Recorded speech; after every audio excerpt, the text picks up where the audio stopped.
welcome NoDQ Galaxy back to another edition of the NoDQ Review. This is number 63, and I am Virtue, being joined by the elite team of NoDQ, which is Aaron Rift, TJS, and Big G. Aaron Rift, what's up? Not a whole lot. I'm doing well. It's been a busy several days. We had 2 pay-per-views this past weekend, plus Evolve, plus Raw, plus SmackDown, and now we got to talk about all of it. So, TJS, how you feeling today? Well, here in Arkansas, it's almost as hot as Maurice's Playboy pics, let me tell you. So, I've got this good old Dr. Pepper here. Going to dedicate this to Jeff Meacham, opening it on the video here. Yeah. The heck is that, Aaron? I thought that was RC. Zevia 0-calorie soda. No sugar, no artificial sweeteners. And how many sugars are in yours, TJS? 40? 39 grams, yep. Oh, by the way, SpongeBob water. Oh, all right. All right. What's up? Well, doing okay, ready to talk about this wrestling. I'm a little exhausted from watching all of it, but hey, it'll be all right. Big G, what's going on? I'm doing good. Like you said, we had a whole bunch of wrestling this past weekend, so Virtue, kick us off. All right, well, we're going to recap our final thoughts. I mean, well, it's Aaron's final thoughts, but our thoughts for Extreme Rules and Fight for the Fallen. Now, I kind of ignored the Evolve pay-per-view. I heard Heyman showed up. It's on the network, right? Is it going to stay on the network? I'll watch it one day. Fight for the Fallen. So my take on that is these feel like filler shows between All In, All Out, and that's exactly what they are. No big titles, nothing on the line. I was a little underwhelmed. I'm going to repeat this. I was a little underwhelmed with Chris Jericho's promo. I heard that he went out there with no script, and to me, he just mailed it in and actually pandered to the fans and really didn't let loose. He should have let loose. Why? He's building himself as the top villain. They're going to ultimately probably put Hangman Page over in the long run. Why not be a complete a-hole? Okay, so again, and I love Jericho, but he could have been more vicious. And then handshakes and at the beginning of matches, no, I hate it. I mean, I can't. What would Owen and Brett have done if you told them to shake hands, brother and brother, before their match? So those are just a couple nitpicks, okay? And then it'll come back to me, and I actually enjoyed Extreme Rules more. Why? My new number one, it's not Roman Reigns anymore, people. It's Brock Lesnar. You all hate him. Therefore, I'm going to love him. Why? Because I watched Brock Lesnar from the class of 2002 with all the other big stars. And where are the big stars today in wrestling? I don't see any. Until some are born or pushed properly, it's people like Brock Lesnar. Big G, what's your thoughts? Yeah, well, I did watch Fight for the Fallen this past Monday, and for my first AEW pay-per-view, it was all right. You know, Jericho could have done better, like you said. Well, he did good. Don't get me wrong. I'm not saying he did do, but it just felt, yeah.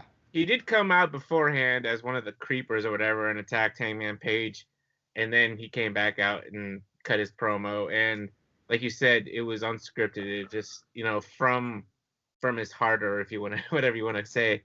I did enjoy Extreme Rules a little bit more, though. I hate to say it, I like Seth Rollins as a champion, but I'm glad Lesnar's champion again, and hopefully that'll. You are? I am. Aren't you one of the ones that wanted him to go away? I was, but you know, I think Lesnar's growing on me, and we'll see what happens with SummerSlam. TJS. Is somebody's TV on? Not mine.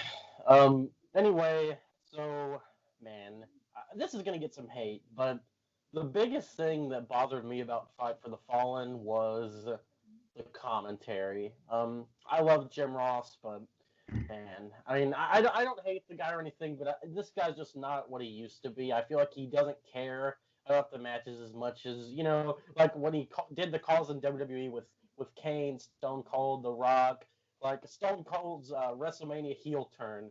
That's one of his greatest calls, I think, and in AEW, he just reminds you of like Michael Cole with the voice of Jim Ross. It seems like Excalibur's doing better. Anyway, as far as the show goes, it was all right. I think I give it like a C+ or so.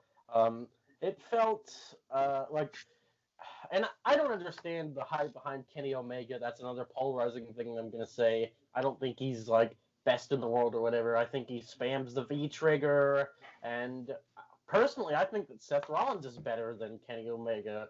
But yeah, okay show. Wasn't a huge fan of the main event. Afterwards, they pretty much just broke kayfabe with the giant check. What I did like about the show is that the stage was based on the South Park, so that was cool. Extreme Rules, I liked it. I think I'd give that like a B minus around there. It was good. Did they do that at a SeaWorld? It looked like it was like where you'd go see Shamu. Yeah. It was some kind of amphitheater. But yeah, I also watched Evolve, which was really boring. Sorry, but Heyman showing up was the highlight. Overall, I think Extreme Rules was the best show of the weekend. That's all I got to say about that. Aaron? Well, I agree with you. I think Extreme Rules was overall a little bit of a better show than Fight for the Fallen. I thought Fight for the Fallen was good, but not as good as All In or Double or Nothing. It felt more like what we're going to be seeing from AEW on a regular basis. Of course, they still have some kinks to work out. Yeah. We got to give them time to let things play out.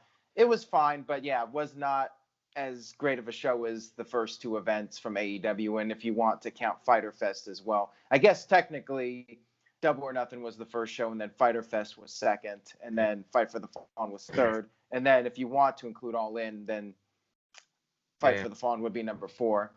And Extreme Rules was good for a B pay-per-view. I enjoyed it, but my big problem with both shows, too long, especially Extreme Rules. I just don't want to be sitting through that much wrestling. I think the reason NXT gets such rave reviews is because the shows are kept short. 2.5 hours, 5 matches, quality wrestling, nice build up for the matches, well executed. So yeah, NXT continues to be the strongest product at this time, in my opinion, just because they keep it simple and it's not overexposed. It's just saturated. Oversaturated. Thank you for that. So yeah, I give the slight edge to Extreme Rules, and we'll see what happens next. I do want to say one thing though. Dustin Rhodes, he can still go for his age against the younger talent. Yeah, Dustin Rhodes looked good, and I thought Undertaker looked good too. So, all right, couple things here. Fight for the Fallen. So, why am I sitting here thinking people with JR commentating? Now, I know he struggled in Japan. You know why he's struggling? Not because he's older, because wrestling isn't story anymore. There's not a Vince Russo and Ed Ferrara and Vince McMahon writing stories to talk about where JR can not maybe no moves, but cover it up with talking about the story. What does he do when he's out there now? He has to call move after move after move after move after move. And if you don't do it all the time, you're not going to know everything. You're not going to know their names. Yeah. So, I mean, he should go backstage where he can work on talent relations, make their talents, build them up like late 90s WWF, okay? But maybe to get there, he should own this, people hating him. And he should get progressively worse and start turning into a dickish heel. And be the heel commentator until he tells the fans, I quit, I'm not going to do this anymore, you don't deserve me, and just leave, and then that's when he does his backstage role. Make something out of it. What would Russo do? He'd tweet Becky and get a reaction, right? And he knew it. I love it. Speaking of Becky, I wanted to see the F5 on her. Well, at least we got the End of Days by Baron Corbin. At least we saw a male do something to a female in a WWE ring. Wow. I liked it. I wanted it to be Brock, but I'm okay with that. That was it. Any last piece before we move on? No, not really. Well, other than you make Becky look kind of weak by just having her act like the End of Days killed her. She's supposed to be this badass that is the man and wants to take on the guys, but when she gets hit with a finisher, she's out of it. Like, come on. Well, I mean, it's believable. Baron Corbin's like 3 times her size. Yeah. Yep. And she did have an Extreme Rules match, so. So, I'm getting hints of things that I'd like to see. It doesn't have to be full Attitude Era. I get that. It's not that time anymore. But I'll tell you what, if you put a little smidgen of that into the product, you might get some of those casual fans back, right? Don't you still want people? You don't want to just please the current fan base. You want to bring in new people. Yeah, it's like Brian Zane said. He said Lacey Evans was making her entrance, so we get a big old shot of her ass. He said, Hey, I retweeted that. You know what I mean? There are people out there. I mean, does Sports Illustrated still do swimsuit edition? Yeah. Okay, I rest my case. Hey, there was Sports Illustrated. There was something from Fight for the Falling that I did not talk about, and maybe we could bring that up real quick. Kip Fabian, that's his name, right? Yeah, Kip Fabian. He fought Adam Page. Yes. So he ended up kissing this fan at ringside that was giving him a hard time, and that generated some controversy. And did they make lip contact, or was it just super close? I couldn't tell. You know what's funny? It's that guy that's always down in NXT at those NXT tapings. Yeah, so he was getting that guy's face, and now people on Twitter saying, like, there's going to be a lawsuit, and I'm like, oh, come on now. Give me a break. What did you guys think about that, Virtue? I mean, it was good heat. You know what I mean? But it was heat with one fan. I don't know. Did the rest of the people buy into it? To each their own. But if you're playing your gimmick, and of course some gimmicks are real life, why not? Why not? I mean, old school heels reacted to fans, right? And that's exactly what he did. He did. I mean, he didn't hurt them, right? Okay. I've seen indie shows where fans are sitting up against a guardrail on a dive, and the guardrail pushed into them. Okay. That could be a lawsuit. So. Yeah. Anybody else? Yeah. How is this any different? How is this any different from ripping up a sign or CM Punk like "You have a vagina"? Like, give me a break, people. I'm so snowflakes, man.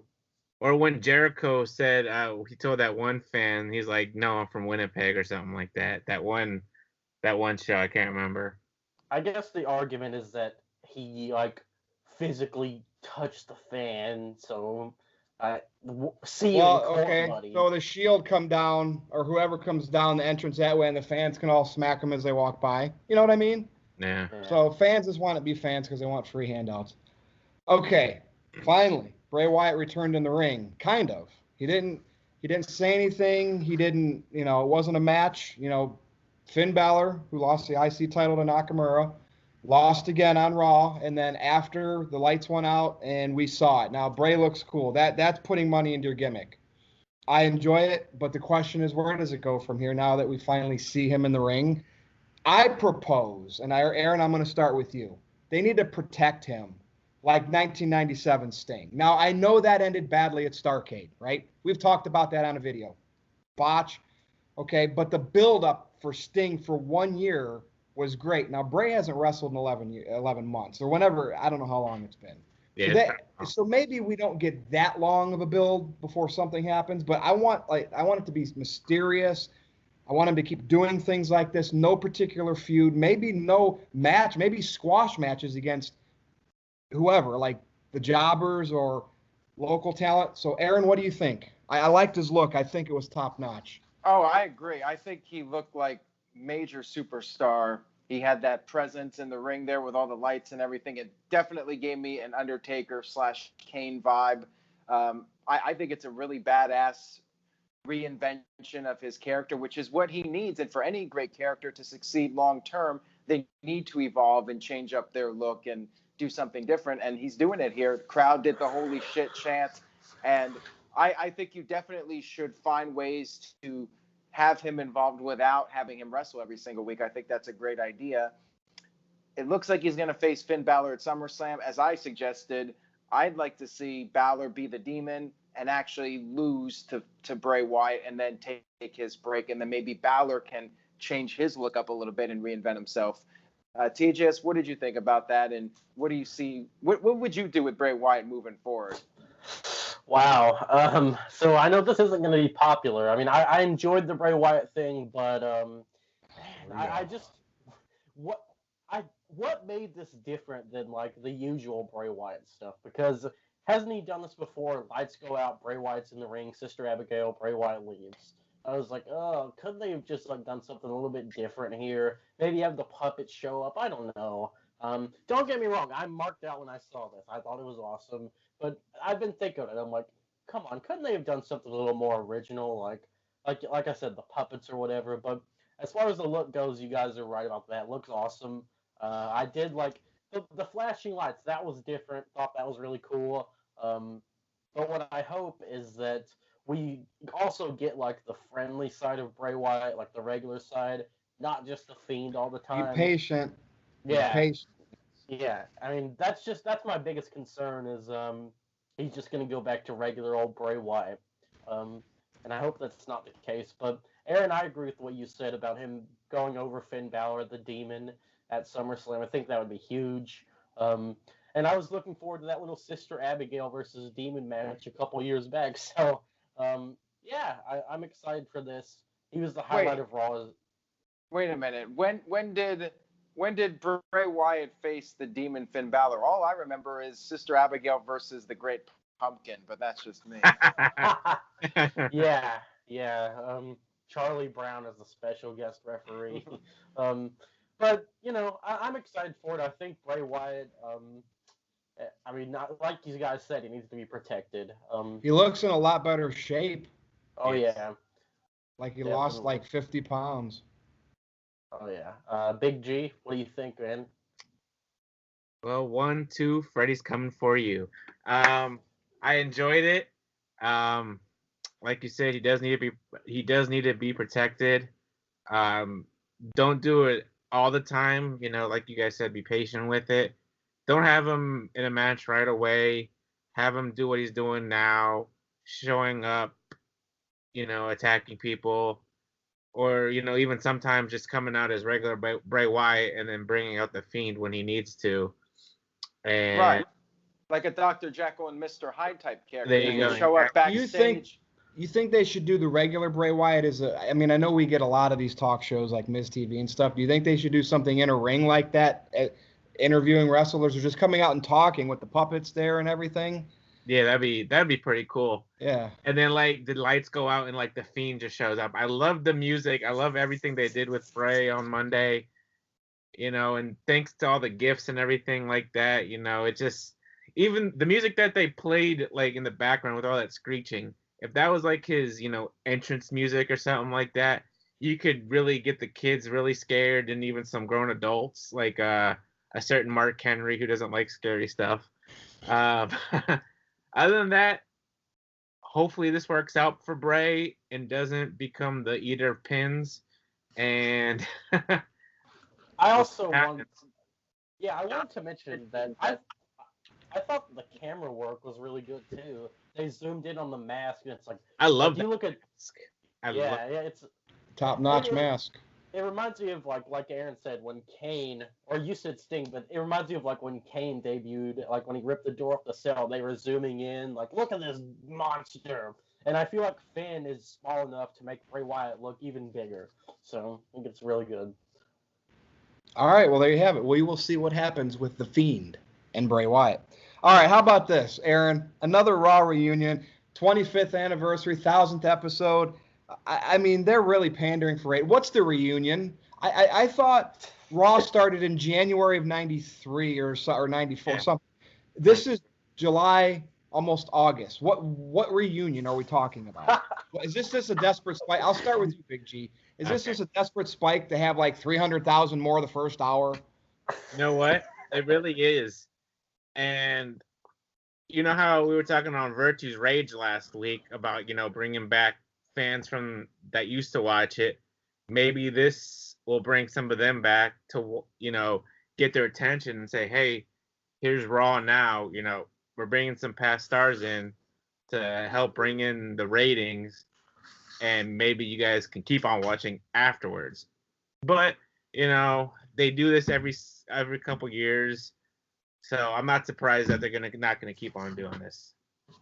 DJS, what exactly is the reunion? Like, is it a special date that I'm missing?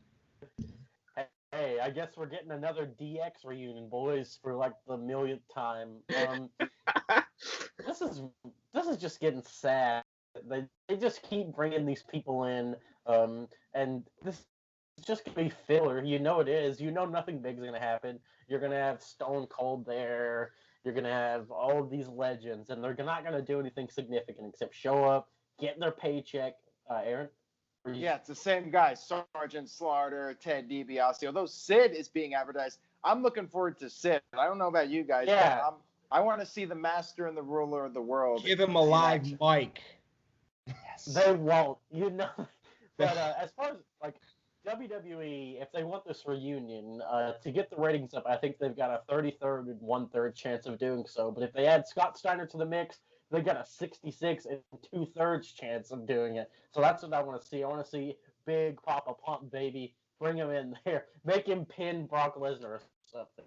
That'd be good. But yeah, I think the show's.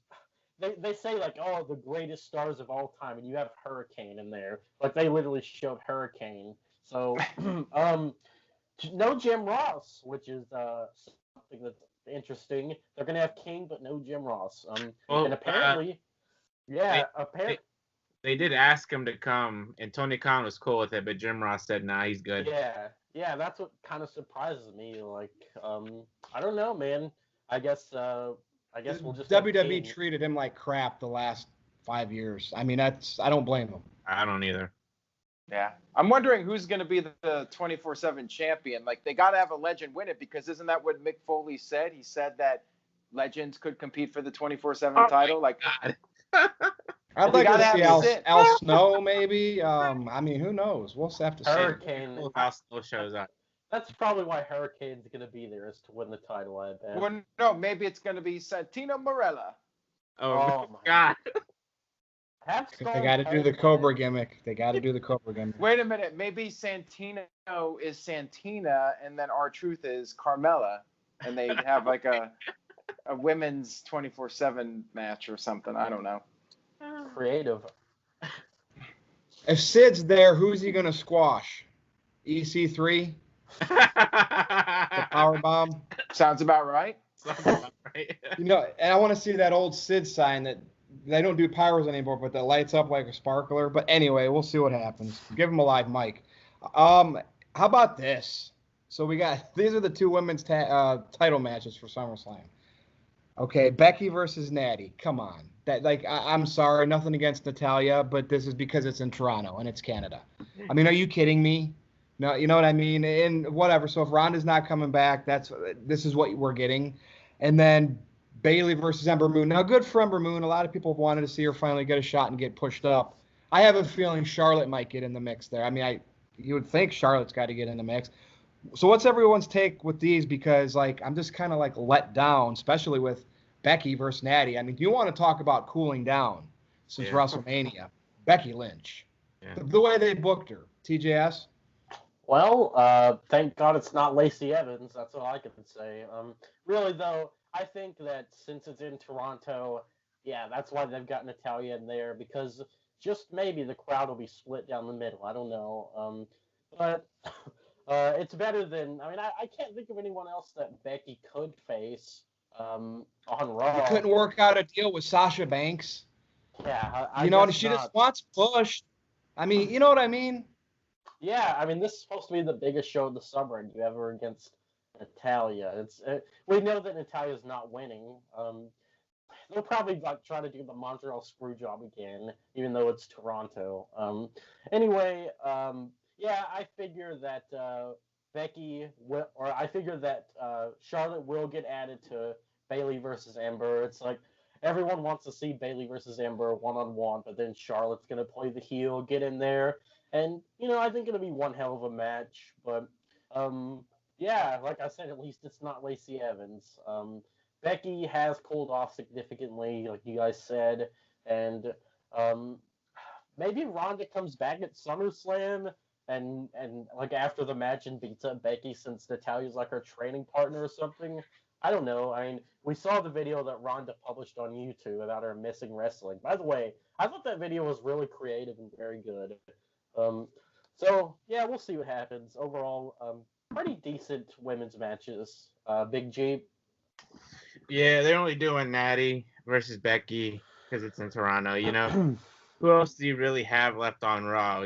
She fought Lacey Evans 2 or 3 times already. Naomi, who else Sasha Banks would be perfect, but WWE's playing hardball with her, and she does want to push, and that's the only legitimate person I could see Becky having a match with at SummerSlam. But I'm okay with Natalya. She's been in the business for a long time now. She needs another title shot. Ember versus Bayley. I'm happy for Ember getting a title shot. Charlotte getting into the mix a little bit. Or not a little bit, but getting into the mix somehow, forcing her way in there. Probably has to beat Bayley on a one-on-one match, or beat Ember on a one-on-one match, or a 2-on-1 handicap match, or a 2 out of 3 falls match, or something like that. And we'll see. We'll end up seeing a triple threat.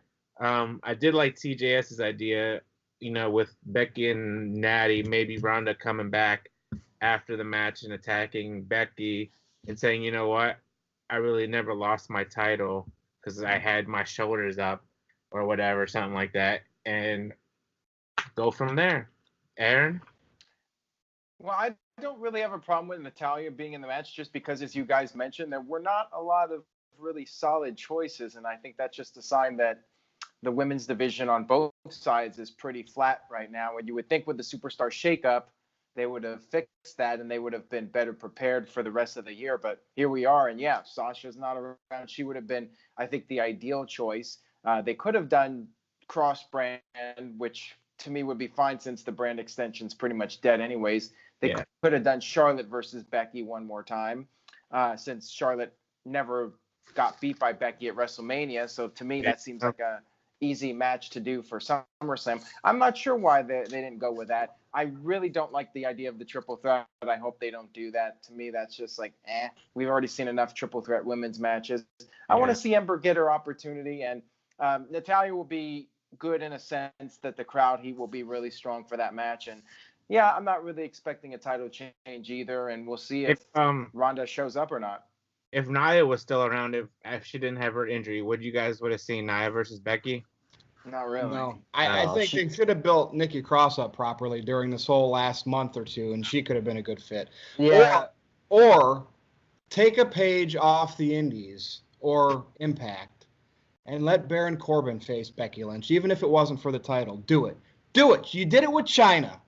The End of Days could have set that up if you wanted to. You could have found a way to have that match end to protect both Corbin and Becky. That would have been a buzz. Aaron, we're going to SummerSlam. Could you imagine talking about leading into it Corbin versus Becky Lynch? That would be interesting. See what I mean? They're trying to do this intergender stuff in wrestling, right? Equal rights. Have Corbin play the card. You know what? Men should have equal rights too. And I want a shot at the man and your championship, just because you want to be equal to the men. You know what I mean? I mean, it's crazy. It's weird. It's veto a little bit. But I want to see Corbin versus Becky.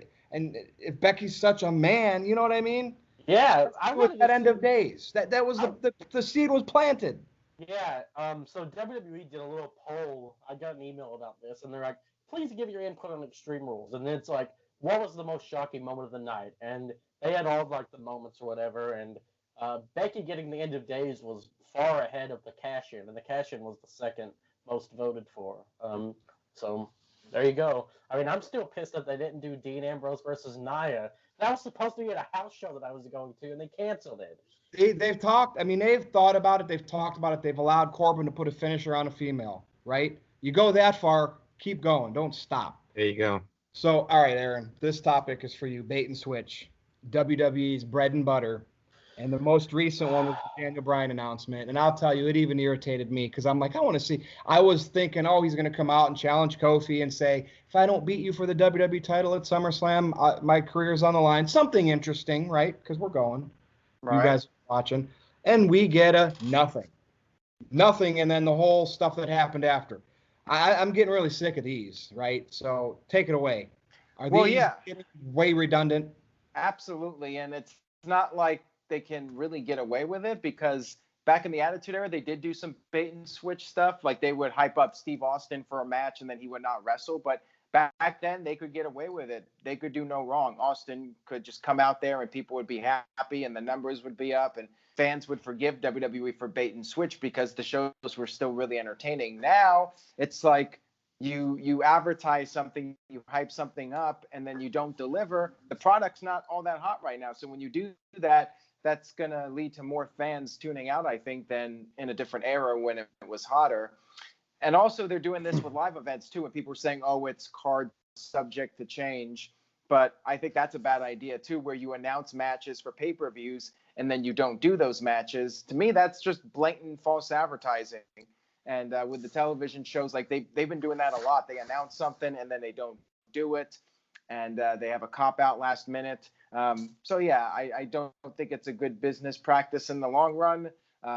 We'll see if they keep doing it or not. Maybe with Paul Heyman and Eric Bischoff, they'll stop doing that. Or maybe it'll just get worse. Who knows? TJS, anything you would like to add to that? All day long, they were like, Daniel Bryan's going to make this career-altering announcement. They plugged it 3 times in the first, 30 minutes of SmackDown. I was like, oh, okay. I mean, I'm looking forward to this. This is, what I'm looking forward to the most on this show. I can't wait. And then it's like, as soon as the New Day came out there, I was like, oh, great. And then he didn't get to... I bet Creative didn't even have an announcement. They were just wasn't he supposedly backstage at Raw too, and then they didn't use him? I don't know if that was true or not. I heard some things on the internet. Right. But it's like they don't know what they want him to say. Right. Well, it was advertised as Daniel Bryan being one of the participants. They had a graphic for it and everything, and then apparently it was just some I don't know, the social media department messed up or something. I don't know what's going on and how they make these mistakes, but when the Bryan thing was announced, I thought maybe Harper was going to come back. Maybe Bryan would say something about they got to get their rematch. And then Rowan's like, well, you suck. You keep losing all these matches. And then Harper shows up and they beat down Bryan and they reform the Bludgeon Brothers, which I think was a way better tag team personally. And Bryan can go back to being a face, or have Bryan challenge Kofi for the title. And they didn't do that. So I really don't know what to make of it. I would rather have Bryan just lead Harper and Rowan as a faction or whatever. That's a good idea. I feel like this is the most relevant that Rowan's been since the Bludgeon Brothers, which wasn't too long ago. But I don't know. It made me so mad because I was like, oh, of course they're gonna do this. He walks backstage, comes back out. Like, give me a break. Like I said, they probably didn't even have an announcer. They probably didn't even know what he was gonna say. There better be a follow-up to this next week or whatever, because looks like we're getting Kofi versus Orton at SummerSlam, so I'm going to be pissed if Bryan's in another tag team match. Unless Bischoff's got his hands in the pot finally now, and he's doing this drag-out thing like how he did with the NW. Bischoff was really good at dragging things out. Sting. Okay? Yeah. I see Aaron's looking past his phone camera over at Caitlin. Hi, Caitlin. But anyways, Big G, was this a little rib at Jericho? Remember that one return he had where he came out and he never said anything and he kept dropping? You know what I mean? Yeah. I don't know. I don't know if there was a cryptic, WWE kind of said, go out there and not say anything. Remember how Jericho did that one return? Yeah, when he came back. What do you think on this? I was kind of CM rib too with the mic drop. Yeah, like kill 2 birds with 1 stone. I was kind of intrigued. I wanted to see what he was gonna say. Maybe he wanted to get his rematch against Kofi. I mean, I'm sure as hell didn't. I don't think he wanted his rematch against the New Day, because even though he's still with Rowan, he could have had a retirement match, or not a retirement match, but like you said, career on the line at SummerSlam or something interesting. But him going back and forth, and not saying anything. I'm like, oh, maybe he didn't have anything to say. And he's just, pissing the fans off and just, leading them on. And then who knows? We'll see what happens in the next couple weeks. Like TJ said, hopefully they do something next week, storyline continuity, and with Bischoff, hopefully starting next week. Hopefully he'll have some input in that, and we'll see what happens. Okay, main event time. And he's once again, we talked about this a little bit in the first segment, Brock Lesnar is once again the Universal Champion, and people are pissed. Now, what does everybody think about this in terms of, do you think that it's just going to be the same old song and dance and people are just going to get pissed about it, or will they actually do something creative? Aaron, I've said this time and time again, they could really elevate someone with Brock, but guess what? We already have the rematch. It's Rollins versus Lesnar one-on-one. So, I mean, is that really even interesting? Because this has been going back since WrestleMania. So, Big G, I'll start with you. Yeah. Do you think this has Heyman's fingerprints all over it? Or could this be more interesting because Heyman's running Raw or creatively? I don't know. Well, I think Because he wants to Heyman likes making himself, you were breaking up there. Heyman likes making himself look good too. That's why I brought up, could this be better? Yeah, absolutely, 100%. And, I think Lesnar might, be showing up a little bit more than he has in the past. Maybe not show up at every single pay-per-view. Maybe like, SummerSlam. Well, obviously Night of Champions, he's got to be there because all the championships have to be defended. I could see him showing up a little bit more than he usually did and defending more at the pay-per-views. That way people can still see the Universal Championship. And Seth Rollins winning that Battle Royal, I was like, I like Seth Rollins, but I would rather have seen Cesaro or Bobby Lashley, something that we haven't seen yet. And we seen Seth Rollins beat Brock Lesnar at WrestleMania. Hell, I would rather have seen Roman Reigns versus Brock Lesnar at SummerSlam again. We'll see what happens at SummerSlam. We'll see what happens in the future with Lesnar. We'll see what Heyman has to do with this, and so forth and so forth. TGS. So why was Cesaro even in the Battle Royal? He lost the night before. So did Baron Corbin. So did Bobby Lashley. What's Rey Mysterio done to be in this Battle Royal? Why is Sami Zayn in this Battle Royal? None of this makes any sense. And I feel like you really made Rollins look kind of dumb by losing to Brock, because it was like right before Baron Corbin hit Becky, or right after Baron Corbin hit Becky with the end of days. So he got all pissed, beat up Baron, and then suddenly that just wears off when Brock comes out. He's not angry anymore. He was like a deer in headlights. Like, come on, man. You're supposed to be like head on a swivel and everything, and I don't know. There's no sense in calling him the Beast Slayer now, because that nickname's not really valid, because Brock beat him again. Brock's back. Yeah. I feel like him losing to Rollins at WrestleMania would have been a good send-off, but nope. They've got to get a big marquee match at SummerSlam, Seth versus Brock. I don't know what's going to happen. Maybe Seth will win it back. Maybe they just wanted Brock to go in as champion to get some people to tune in. I don't know.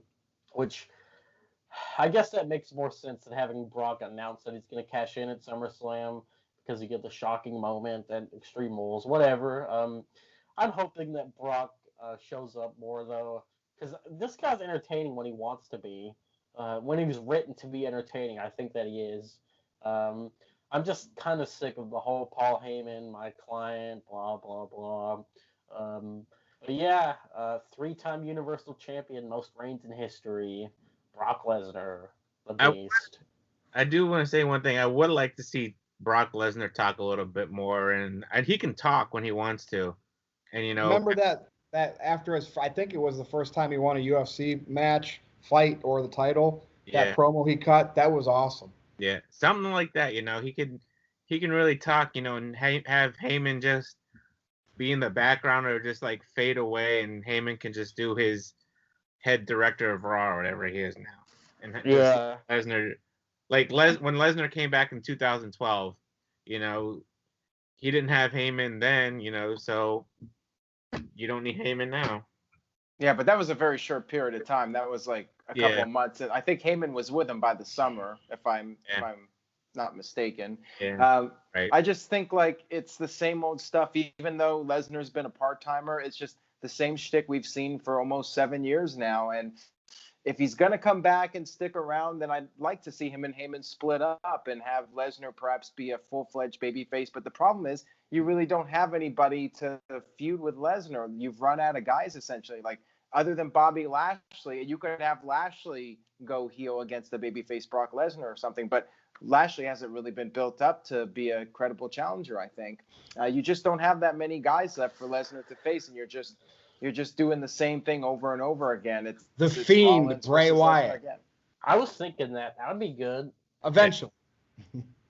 Yeah, that would be a good one. And they could have done Demon Balor. They could still, I suppose they could still do Demon Balor versus Lesnar, but why didn't he just beat the Demon in the first place? And I'm trying to think of other possibilities. Like, there's not a lot. I mean, they've burned through pretty much everyone.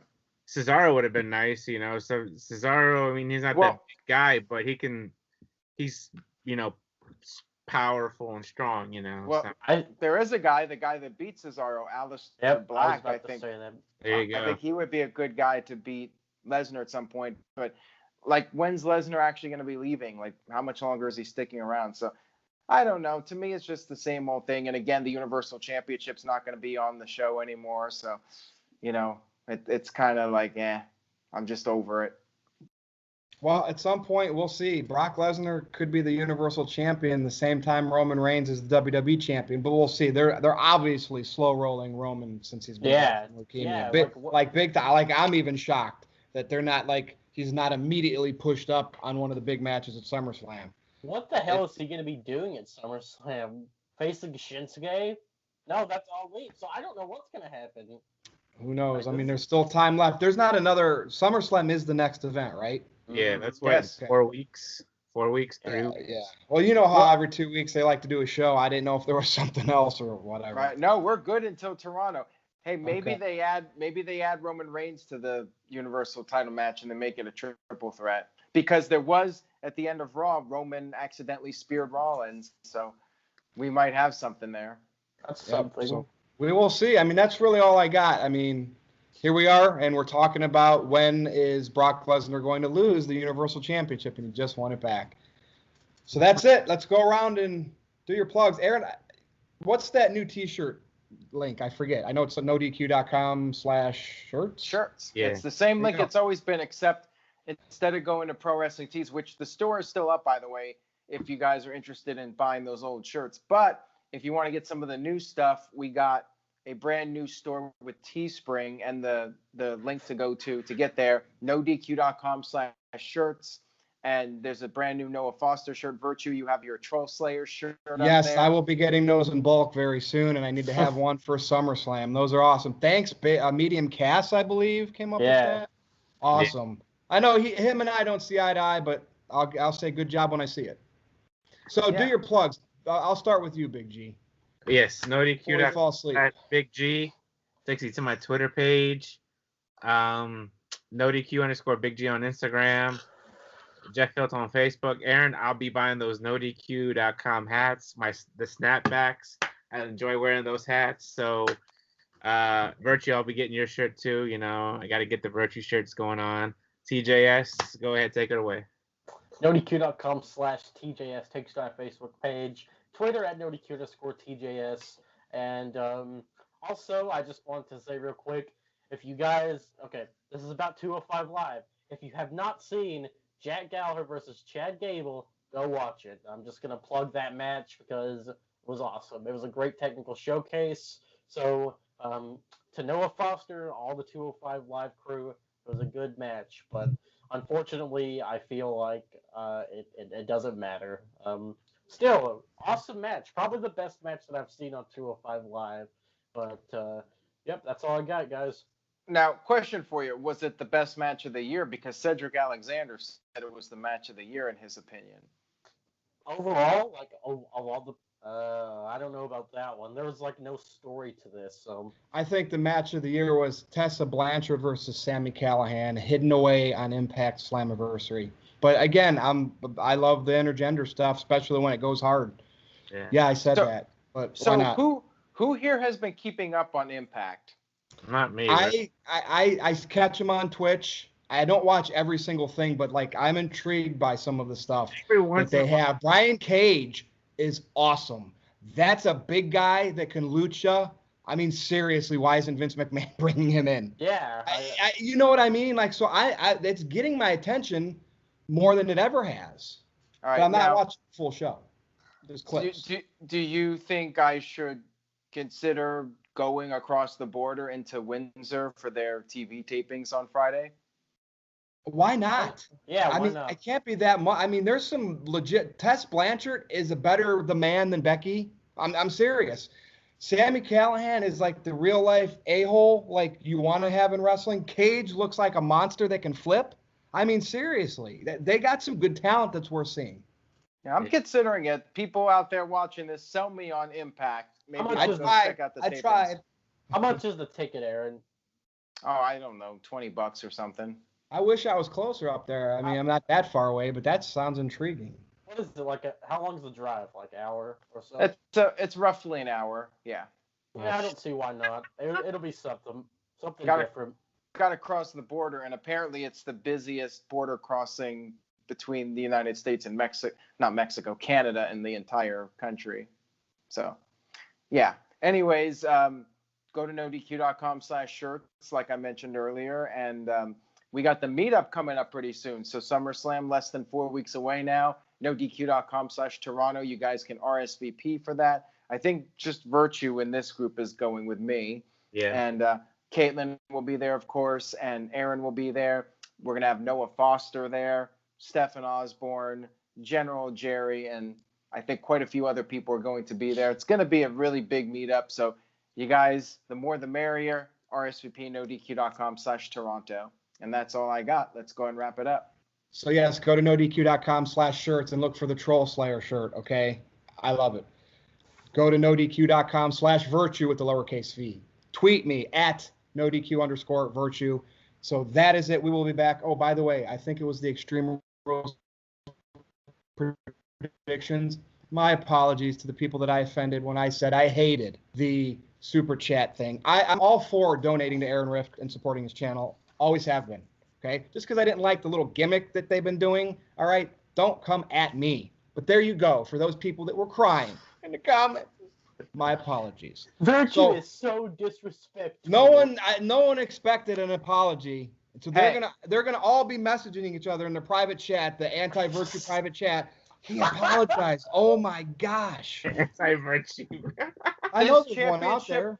This championship is prestigious. I held that championship. So thank you, Vinny Carr. There you go. It's the holy grail of NoDQ. It's part of business. So anyway, for Big G, for TGS, for Aaron Rift, I'm Virtue. See you next time.